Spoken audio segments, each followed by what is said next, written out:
For too long, the citizens of the Middle East have lived in the midst of death and fear. The hatred of a few holds the hopes of many hostage. The forces of extremism and terror are attempting to kill progress and peace by killing the innocent. And this casts a dark shadow over an entire region. For the sake of all humanity, things must change in the Middle East. It is untenable for Israeli citizens to live in terror. It is untenable for Palestinians to live in squalor and occupation. And the current situation offers no prospect that life will improve. Israeli citizens will continue to be victimized by terrorists, and so Israel will continue to defend herself. And the situation of the Palestinian people will grow more and more miserable. My vision is two states living side by side in peace and security. There is simply no way to achieve that peace until all parties fight terror.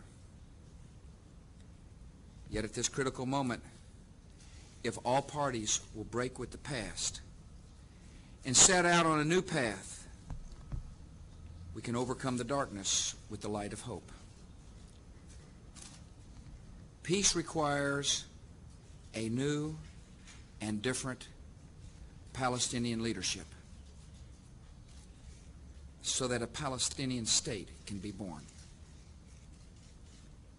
I call on the Palestinian people to elect new leaders, leaders not compromised by terror. I call upon them to build a practicing democracy based on tolerance and liberty. If the Palestinian people actively pursue these goals, America and the world will actively support their efforts. If the Palestinian people meet these goals, they will be able to reach agreement with Israel and Egypt and Jordan on security and other arrangements for independence.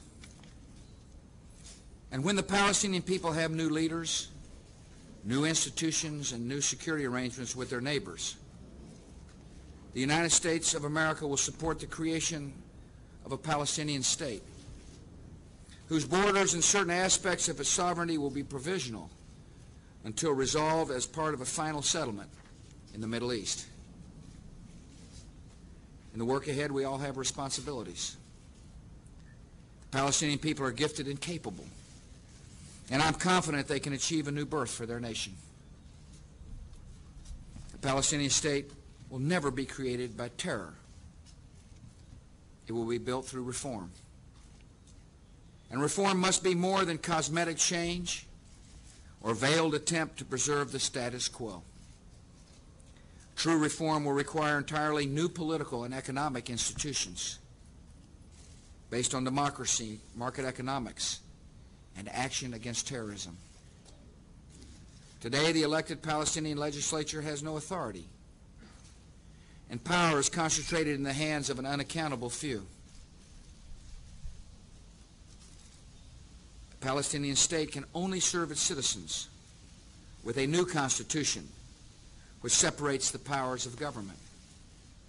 The Palestinian parliament should have the full authority of a legislative body. Local officials and government ministers need authority of their own and the independence to govern effectively. The United States, along with the European Union and Arab states, will work with Palestinian leaders to create a new constitutional framework and a working democracy for the Palestinian people. And the United States, along with others in the international community, will help the Palestinians organize and monitor fair, multi-party local elections by the end of the year, with national elections to follow. Today, the Palestinian people live in economic stagnation, made worse by official corruption. A Palestinian state will require a vibrant economy, where honest enterprise is encouraged by honest government. The United States, the international donor community, and the World Bank stand ready to work with Palestinians on a major project of economic reform and development. The United States, the EU, the World Bank, and the International Monetary Fund are willing to oversee reforms in Palestinian finances, encouraging transparency and independent auditing. And the United States, along with our partners in the developed world, will increase our humanitarian assistance to relieve Palestinian suffering. Today, the Palestinian people lack effective courts of law and have no means to defend and vindicate their rights. A Palestinian state will require a system of reliable justice to punish those who prey on the innocent. The United States and members of the international community stand ready to work with Palestinian leaders to establish finance and monitor a truly independent judiciary. Today, Palestinian authorities are encouraging, not opposing, terrorism. This is unacceptable. And the United States will not support the establishment of a Palestinian state until its leaders engage in a sustained fight against the terrorists and dismantle their infrastructure. This will require an externally supervised effort to rebuild and reform the Palestinian security services. The security system must have clear lines of authority and accountability and a unified chain of command. America is pursuing this reform along with key regional states. The world is prepared to help. Yet ultimately, these steps toward statehood depend on the Palestinian people and their leaders. If they energetically take the path of reform, the rewards can come quickly. If Palestinians embrace democracy, confront corruption, and firmly reject terror, they can count on American support for the creation of a provisional state of Palestine. With a dedicated effort, this state could rise rapidly as it comes to terms with Israel, Egypt, and Jordan on practical issues such as security. The final borders, the capital, and other aspects of this state's sovereignty will be negotiated between the parties as part of a final settlement. Arab states have offered their help in this process, and their help is needed. I've said in the past that nations are either with us or against us in the war on terror. To be counted on the side of peace, nations must act.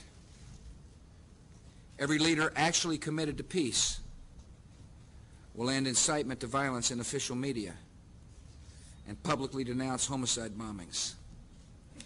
Every nation actually committed to peace will stop the flow of money, equipment, and recruits to terrorist groups seeking the destruction of Israel, including Hamas, Islamic Jihad, and Hezbollah. Every nation actually committed to peace must block the shipment of Iranian supplies to these groups and oppose regimes that promote terror like Iraq. And Syria must choose the right side in the war on terror by closing terrorist camps and expelling terrorist organizations. Leaders who want to be included in the peace process must show by their deeds an undivided support for peace. And as we move toward a peaceful solution, Arab states will be expected to build closer ties of diplomacy and commerce with Israel, leading to full normalization of relations between Israel and the entire Arab world. Israel also has a large stake in the success of a democratic Palestine. Permanent occupation threatens Israel's identity and democracy. A stable, peaceful Palestinian state is necessary to achieve the security that Israel longs for. So I challenge Israel to take concrete steps to support the emergence of a viable, credible Palestinian state. As we make progress towards security, Israel forces need to withdraw fully to positions they held prior to September 28, 2000. And consistent with the recommendations of the Mitchell Committee, Israeli settlement activity in the occupied territories must stop.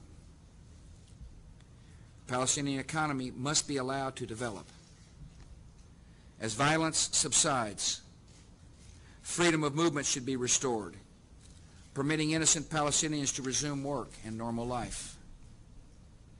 Palestinian legislators and officials, humanitarian and international workers, must be allowed to go about the business of building a better future. And Israel should release frozen Palestinian revenues into honest, accountable hands. I've asked Secretary Powell to work intensively with Middle Eastern and international leaders to realize the vision of a Palestinian state, focusing them on a comprehensive plan to support Palestinian reform and institution building. Ultimately, Israelis and Palestinians must address the core issues that divide them if there is to be a real peace, resolving all claims and ending the conflict between them. This means that the Israeli occupation that began in 1967 will be ended through a settlement negotiated between the parties based on UN Resolutions 242 and 338, with Israeli withdrawal to secure and recognize borders. We must also resolve questions concerning Jerusalem, the plight and future of Palestinian refugees, and a final peace between Israel and Lebanon, and Israel and a Syria that supports peace and fights terror. All who are familiar with the history of the Middle East realize that there may be setbacks in this process. Trained and determined killers, as we have seen, want to stop it. Yet the Egyptian and Jordanian peace treaties with Israel remind us that with determined and responsible leadership, progress can come quickly. As new Palestinian institutions and new leaders emerge, demonstrating real performance on security and reform, I expect Israel to respond and work toward a final status agreement. With intensive effort by all, this agreement could be reached within 3 years from now. And I and my country will actively lead toward that goal. I can understand the deep anger and anguish of the Israeli people. You've lived too long with fear and funerals, having to avoid markets and public transportation, and forced to put armed guards in kindergarten classrooms. The Palestinian Authority has rejected your offered hand and trafficked with terrorists. You have a right to a normal life. You have a right to security. And I deeply believe that you need a reformed, responsible Palestinian partner to achieve that security. I can understand the deep anger and despair of the Palestinian people. For decades, you've been treated as pawns in the Middle East conflict. Your interests have been held hostage to a comprehensive peace agreement that never seems to come, as your lives get worse year by year. You deserve democracy and the rule of law. You deserve an open society and a thriving economy. You deserve a life of hope for your children. An end to occupation and a peaceful democratic Palestinian state may seem distant, but America and our partners throughout the world stand ready to help you make them possible as soon as possible. If liberty can blossom in the rocky soil of the West Bank and Gaza, it will inspire millions of men and women around the globe who are equally weary of poverty and oppression, equally entitled to the benefits of democratic government. I have a hope for the people of Muslim countries. Your commitments to morality and learning and tolerance led to great historical achievements. And those values are alive in the Islamic world today. You have a rich culture, and you share the aspirations of men and women in every culture. Prosperity and freedom and dignity are not just American hopes or Western hopes. They are universal human hopes. And even in the violence and turmoil of the Middle East, America believes those hopes have the power to transform lives and nations. This moment is both an opportunity and a test for all parties in the Middle East. An opportunity to lay the foundations for future peace. A test to show who is serious about peace and who is not. The choice here is stark and simple. The Bible says, I have set before you life and death. Therefore, choose life. The time has arrived for everyone in this conflict to choose peace and hope and life. Thank you very much.